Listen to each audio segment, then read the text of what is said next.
In Titus 2, older women are commanded to teach what is good so they can help younger women love their husbands and children. On today's show, you'll hear from older women who will share timeless, relevant biblical wisdom and personal, profound life experiences to help answer your questions and teach what God says is good so you can be the wife and mother you were created to be. Welcome to another episode of Older Women Likewise.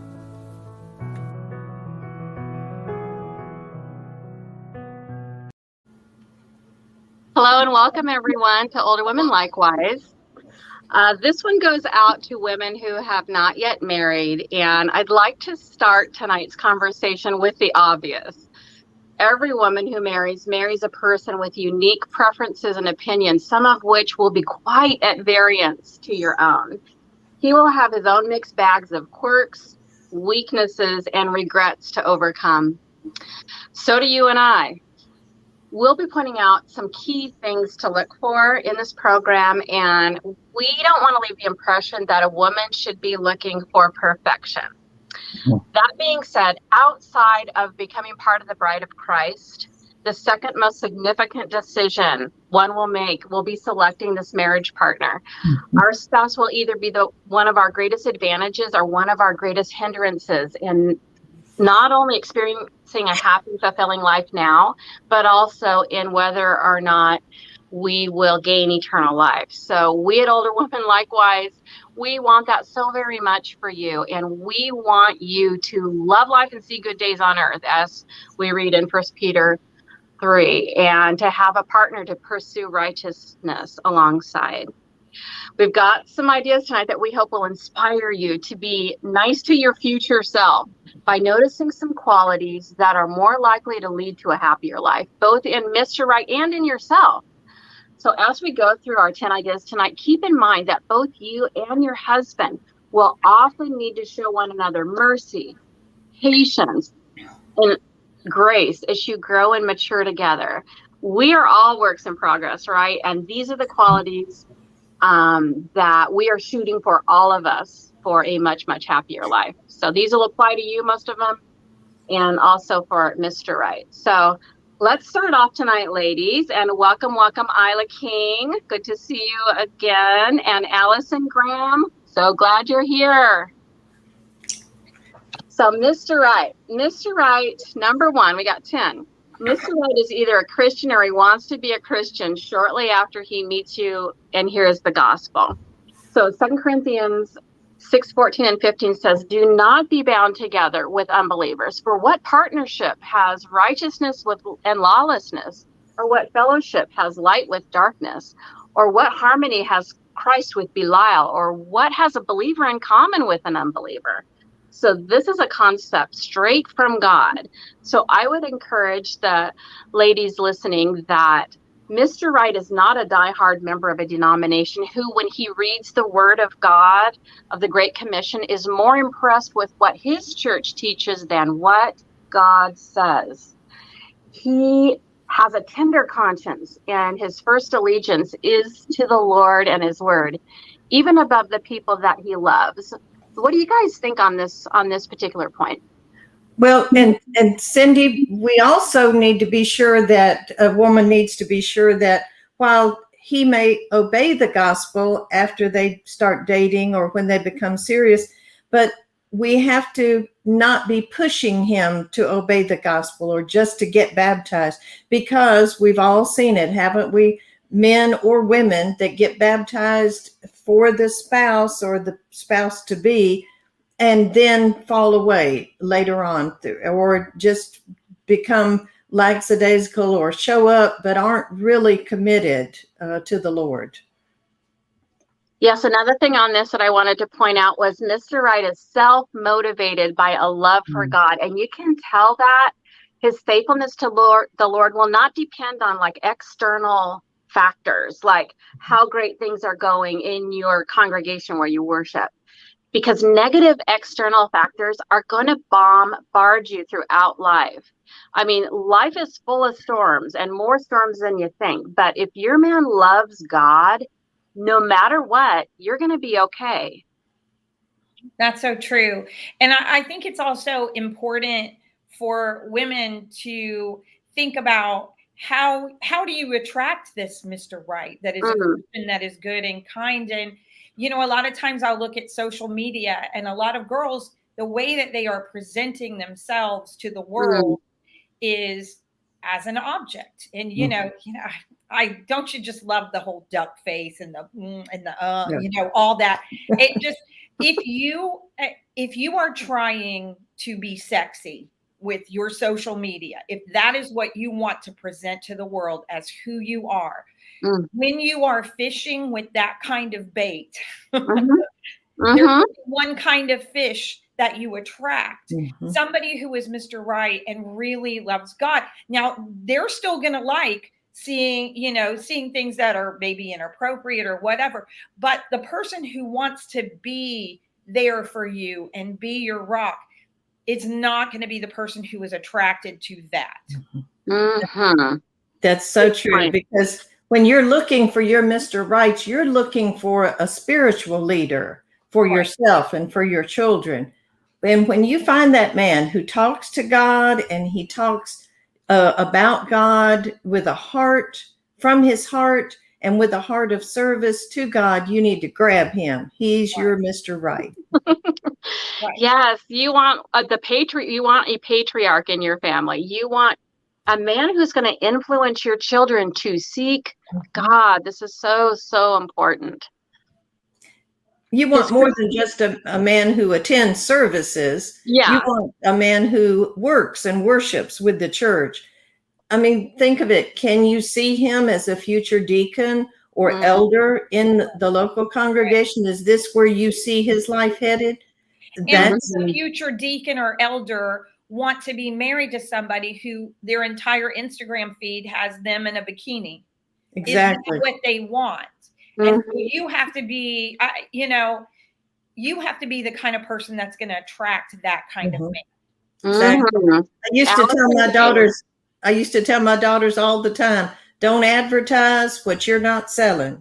And they would just be horrified at me, but they remember it 30 years later. So. Yes, the Soul Sisters are telling it like it is tonight, you guys. So yes, his Christianity is the most important characteristic. But you guys, is that the only reason to marry? Oh, he's a Christian. Check, done. No, there's other things to this, not just that he's a Christian. So number 2 is Mr. Right is self-controlled.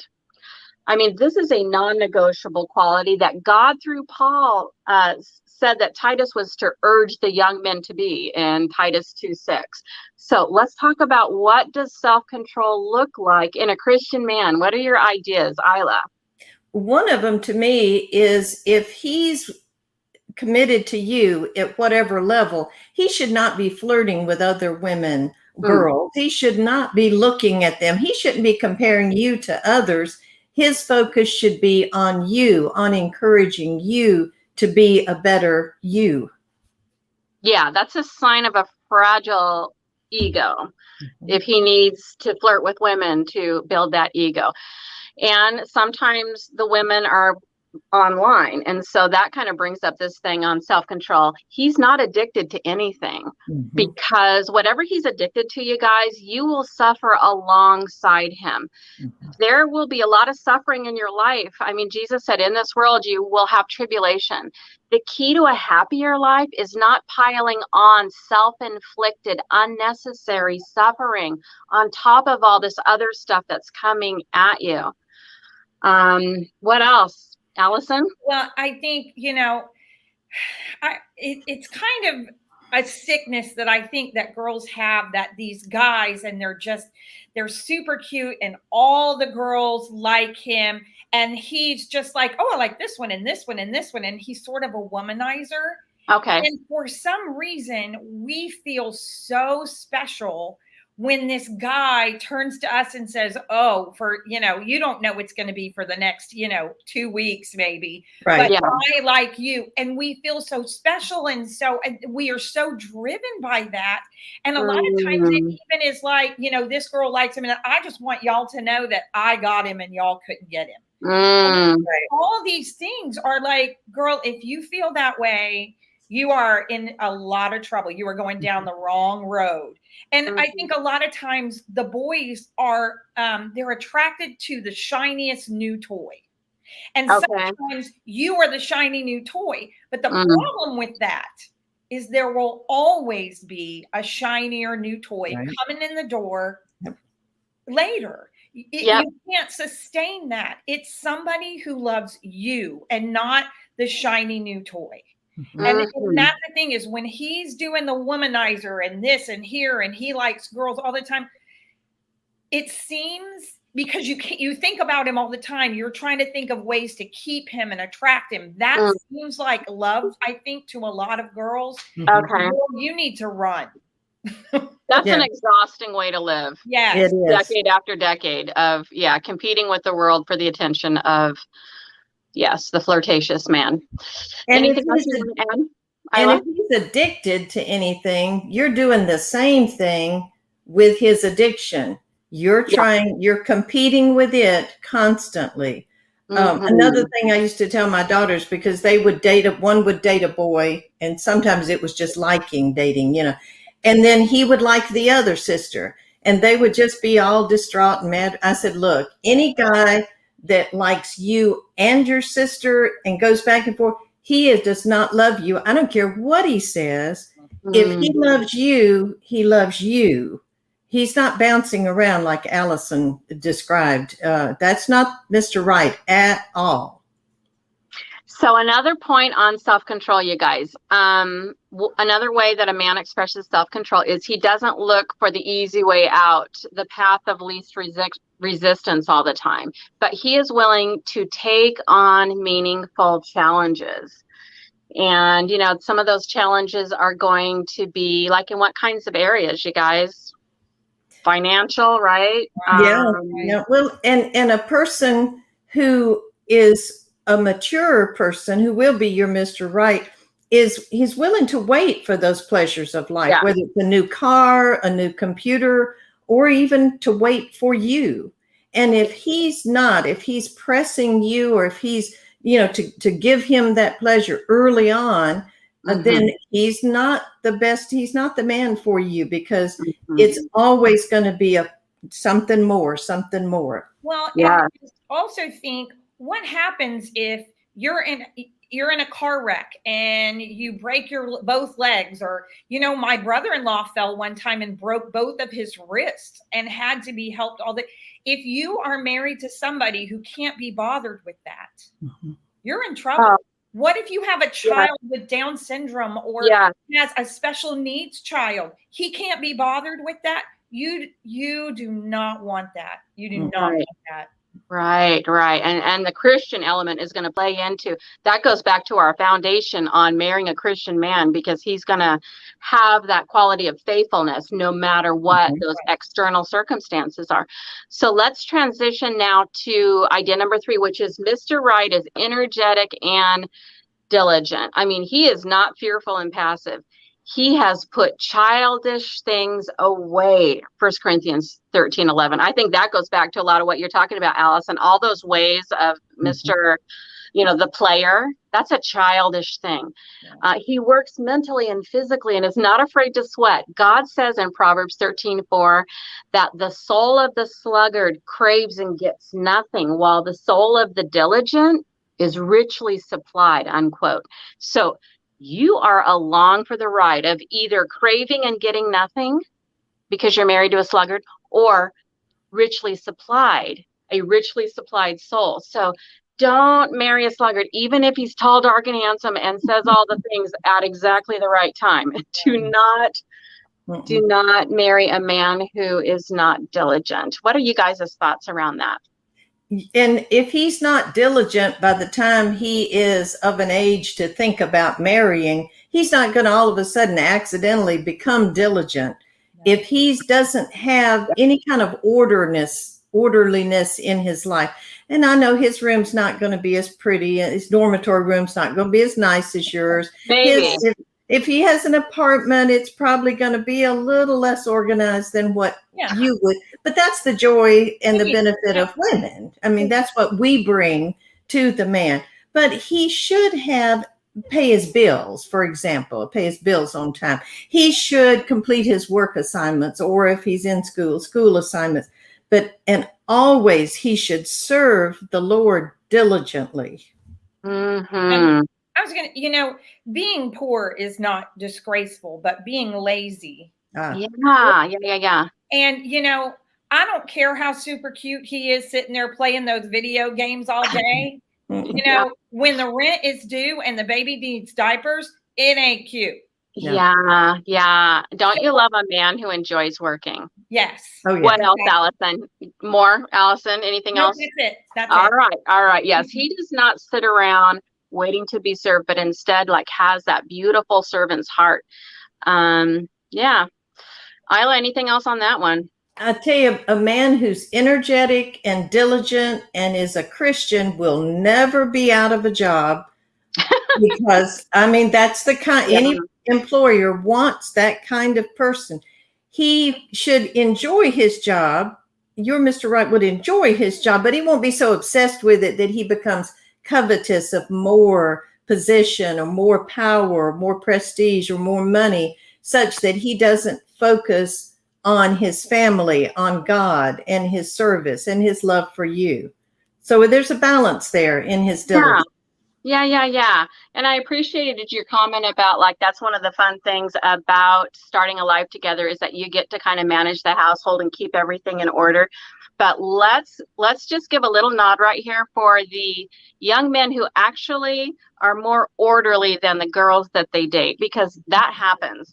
There are some guys out there that have got it together, and it is all in a file. It's all in they're all organized with everything about them. So it could go either way.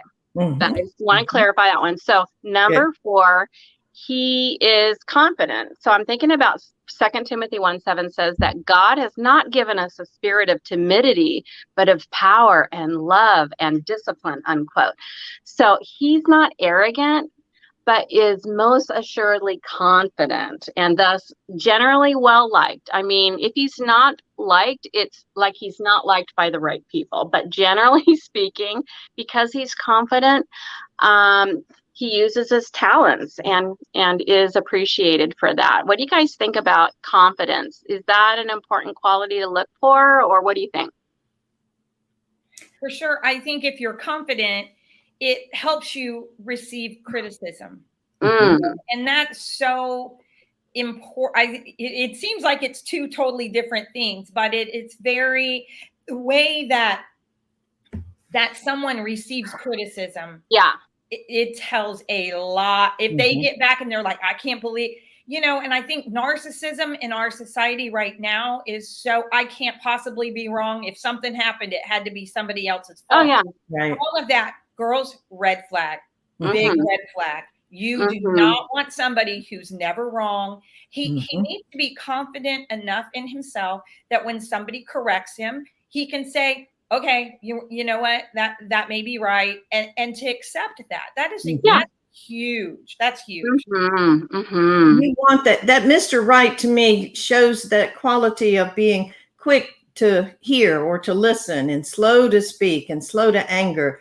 As you say, Alison, we see it so much. Not me, not my fault. You must be somebody else. But my daddy taught us, he said, when somebody criticizes you, the first thing you need to think is that true? Yeah. Yeah. And just take a few seconds, a few minutes and think, now, is that true? Is that valid? When this Mr. Right, he doesn't get upset immediately, as you say, if somebody criticizes him. Instead, he appreciates and invites advice. Right. And being with this Mr. Right is so pleasant because he's such a joy. You can, to me, there's nothing better than a younger man who will listen and even ask advice of an older Christian man or woman. And that person is, like Cindy said, so confident and so self-assured. That's a great Mr. Right. Well, and one of my favorite things about a confident man is that he is not unnecessarily jealous. He does. We mentioned this before. He doesn't need to flirt with other women to build a fragile ego. But a man who's confident is not going to feel insecure, and so he's not unnecessarily jealous. Number 5, he is often happy. He is bearing the fruit. The fruit of the Spirit is joy. And so he's bearing that fruit, Galatians 5:22. So, maybe he smiles and laughs a lot. That's one way you can tell if he's generally joyful. He doesn't necessarily need you to make him happy. Now, every man's going to experience every emotion, every negative emotion. We all do that, and we need to do that. That's part of having good mental health, is being able to express both positive and negative emotion. So, I'm not saying more than what I'm saying, but what are you guys' thoughts on the advantages of marrying a happy man? I mean, do you think that's important enough to have on this list? Well, and not only that, but when a problem arises, when something negative happens to him, what does he do? Does he just shut down, quit talking about it, won't talk to you, won't talk to anybody about it? Or does he talk with you and allow you to be a sounding board for him? Sometimes it's not what happens and whether he's happy or unhappy at the moment, but how does he respond to that? Does he find the joy in every situation? Right. Being good natured it's really important. When I was pregnant both times, I was sick the whole time. I was sick 13 times a day, every day, for 8.5 months. 13. Yes, it was just wow. That's tough. It was bad. Like, I had to take a plastic sack and put it over the steering wheel if I wanted to go anywhere. It was poor Alison. You need a good-natured husband. And even if you're not sick like I was, you're going to gain weight. You're going to feel bad about yourself. You're going to be, when you're pregnant, or, there are a million different things that hormones are going to be running rampant. You are going to be pleasant, I'm sure, but you're not going to feel your best. And when something happens, you want somebody who is good natured and is happy and is not like, oh, I can't believe, you want somebody to be your partner, and of course you do the same thing, but somebody who's good natured and can laugh, that is gold all day. Oh man. Absolutely. Yes, and not explosive, and not somebody that you have to kind of tiptoe around, because he has wild mood swings, and let's be careful, because red flag. Yeah. All right. Anything else before we move on to idea number 6? You need someone who is optimistic and who finds joy in things, but not with, rose-colored glasses that never sees a problem and everything's going to be fine regardless. They still need to be realistic, but there is, like Alison said, here's a terrible situation, and he finds a way to make it better for you and for him and for your family. So our 6th idea is that he is an affectionate in both words and deeds. So, not only to you, but also to his parents, his siblings, and his friends. Like, are his relationships generally, thank you, 3rd time's the charm, generally warm and peace-filled? Or does he seem to be like having conflict with all these people at work, in his social life? Like, all these relationships have blown up. So, affectionate in both words and deeds. What do you guys think? I tell you, the affectionate in deeds is so important. It's one thing when a man is affectionate in public, or when it's expected, like a holiday or birthday, or when he just is affectionate or indeed it does something nice when it's not expected, or when nobody else is going to know. That's a person that you can have a sense really loves you, is not just showing off for somebody else. Right. will Or say, trying to stay out of trouble. Right. I think for us women, sweet goes a long way. Oh, yeah. I mean, it does. You know, my son is 25, and a lot of times he'll leave something out and he'll come over and he'll just hold my hand and he'll put his head, and I'm just like, okay. Sweet goes a long way.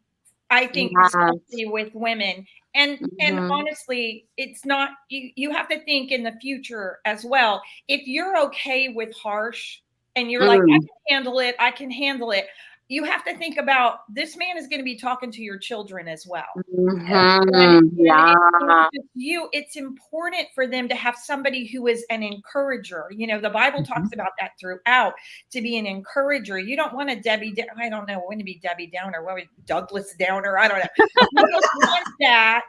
Oh, well, this could happen, or negative.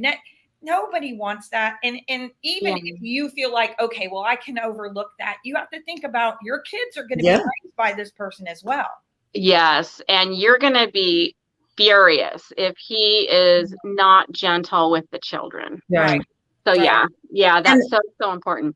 And affection in private is really important, but there's just something wonderful about to see a husband puts his arm around his wife, or says, you know, I married up, or, or she's so sweet, or she's so wonderful, to his friends and to his family. I mean, if your Mr. Right does that for you, then you can know that he's a good man, that he's an encourager, like Alison said. Like 1 Peter 1:22 says, he loves others fervently with a pure heart. So yes.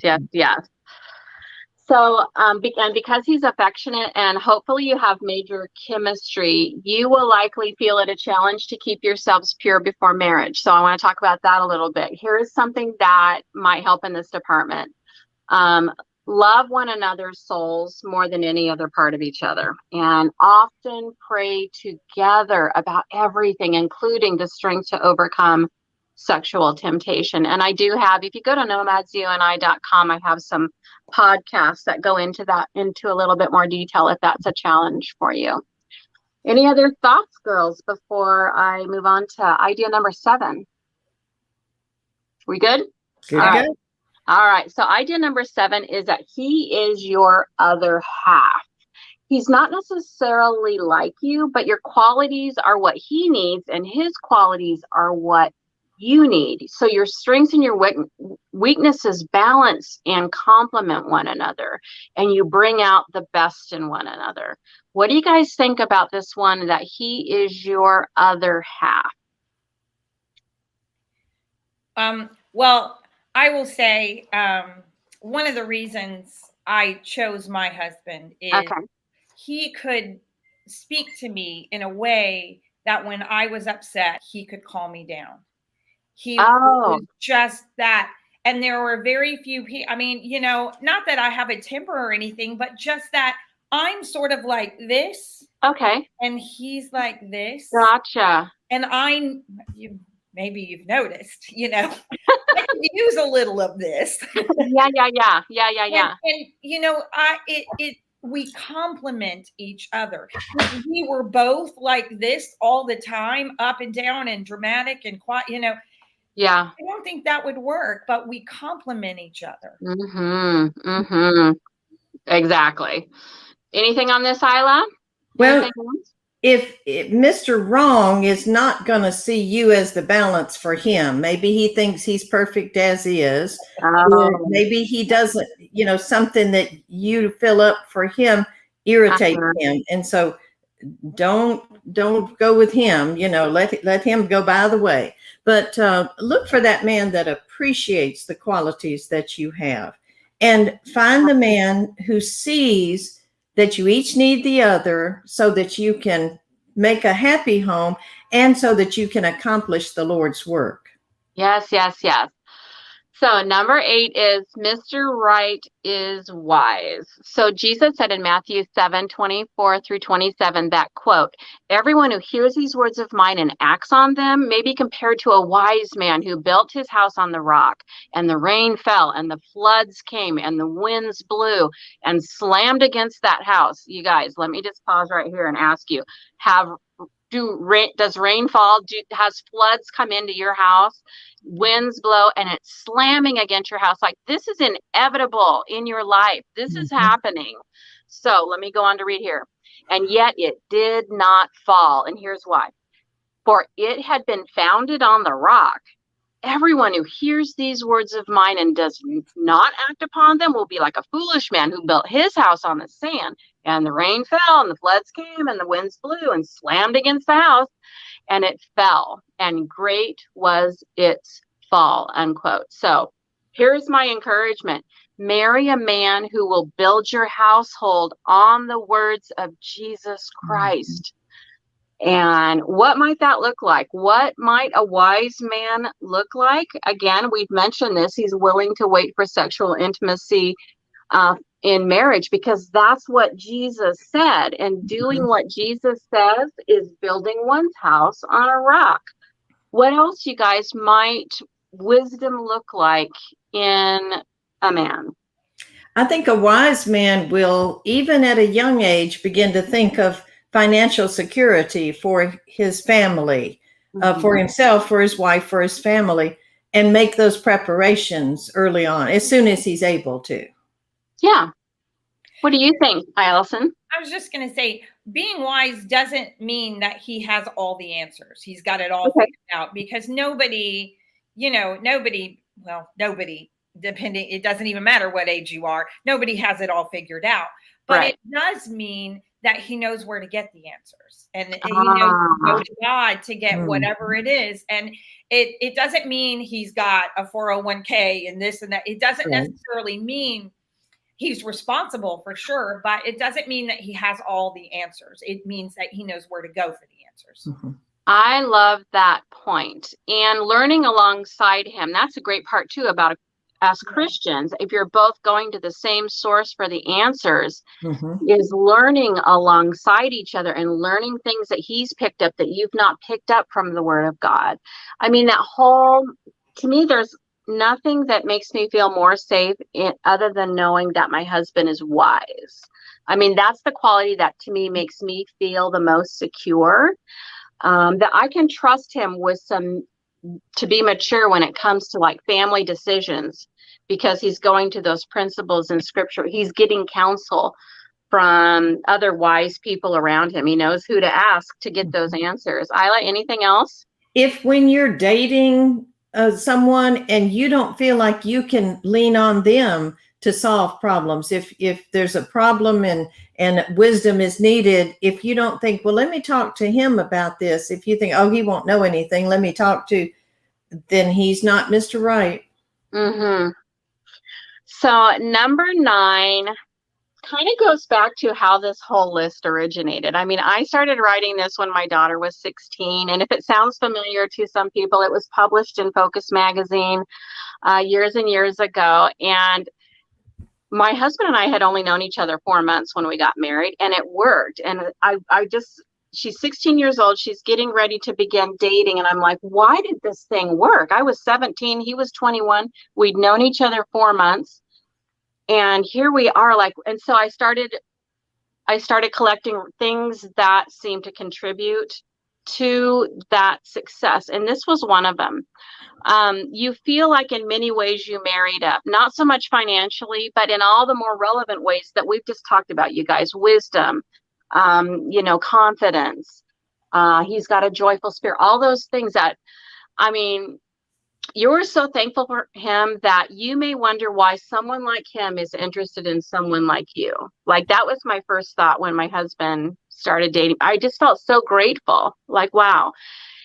You know that no matter what happens to his face and body throughout the years, that he will always be beautiful to you because of who he is deep down in his heart, mind, and spirit. And yet you will always find him a man quite easy to respect, like Ephesians 5:33 mandates. What do you guys think on this? You feel that you married up? I think a lot of it depends on what you value. Okay. If you value the outward appearance and you want somebody who has, you know, a six pack and, you know, all that, then that's very temporal and temporary. But if you look and you value a servant's heart, Mm-hmm. and I will say someone who looks to the needs of others before his own, to me, that is very attractive. Uh-huh. Very attractive. But Yep. I think when you're young, sometimes you don't see that necessarily as attractive. You see other things, and it's training yourself to say, okay, this is the icing, but this is the cake. This is what you really need for later on down the road, not for the next 6 months. Right.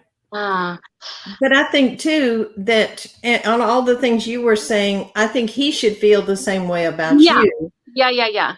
And if you have that mutual respect and love and admiration for one another, then however long you've known one another, your marriage has a much better chance of lasting. My parents knew each other 3 months, and he was much older than mother was, Okay. but still they didn't know each other very long. And mother always used to say, well, we married as soon as we thought it was decent. I love that. I always thought that was so funny. I was really older before I caught on, but Wallace and I knew each other 2 months, but I think I've told y'all, he was so disarmingly honest. And he was what he was, and there it was. And he still says, I'm the greatest. And so, you know, how are you going to not love that? So, you know. The thing that's so interesting, you guys, that I've kind of noticed is that sometimes people, if whatever worked for them, whatever sort of their recipe was, like some people will be like, oh, you have to have your degree before you get married because how stressful is it to go to school? And we tend to think that our own recipe is the one that that's worked because it worked for us. But it's amazing how there can be age differences, race differences, you know, just like being from, there's all these different recipes that work individually. But if you have a lot of these things that we've talked about tonight that are based in character, based in virtues, like that's the key, isn't it? It really is the key. And a lot of things work. I think some of the evidence of that too is like other cultures where it's like you're surprised who you're married to. Sometimes you know, like I'm saying that they're matched up and you didn't, you know, for years, that's how life was. And you just made it work. And a lot of times the divorce rate in some of those cultures are less than even what we have. And to me, that just says that a lot of it is your outlook and a lot of it is virtue. And a lot of it is your determination to appreciate what you have. Like we just said, I feel like I married up. Well, that's funny because I feel like I married up. And like I'm glad you made that point, Isla. Very, very good. So number 10. Mr. Right is man enough to be your protector and provider. And he's not afraid to correct you. And I think here's how we see that. He's not afraid to correct you when you're wrong, but he also respects and seeks out your good, solid advice as well. He loves you enough to wear the pants and frees you from bearing the burdens involved in leading the family so that you are free to develop you to your full potential and enjoy using your talents to better your own life and the lives around you. So that's not the most politically correct thing you're ever going to hear in your life. But what do you guys think about this, that he is man enough to be your protector and provider? Any woman, any of us who have single-handedly provided for a family, provided for ourselves, or provided for children on our own can really appreciate the burden of being a protector and a provider. It's so much, you know, it's so much responsibility. We should really appreciate that. And when we find a man who has the character, as you say, that good, godly character who can do those things for us, we really need to appreciate and love and encourage him in all that we can. Yeah. I was going to say a good indicator I think is, we talked about especially being a protector, is Okay. how he treats his mom. Mhm. You know, is he disrespectful to his parents?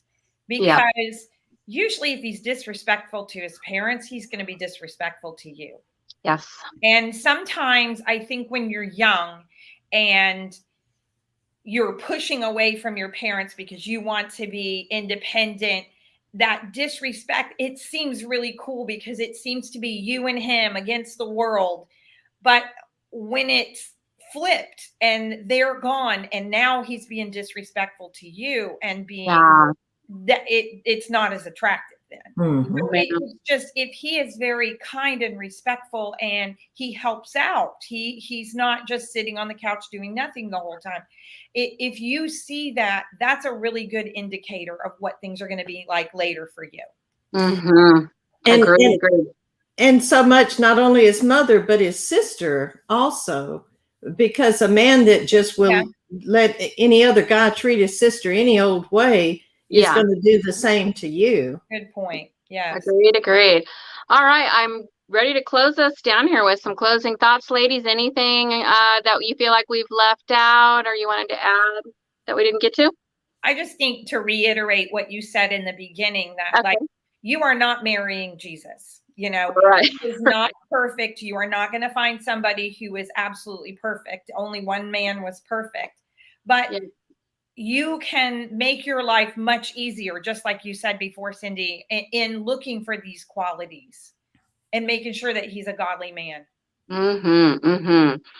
So I think we would all agree that even when one must wait for years, more years than expected, for Mr. Right, the worth is, it is worth the wait, is what I'm trying to say. It is absolutely worth the wait. And there may be some qualities that folks would add or even remove from the advice that we gave this evening. And it looks like we've had some really good thoughts, some comments. And so we're really, really glad that people have also made their suggestions and their comments. So yeah, we always encourage that.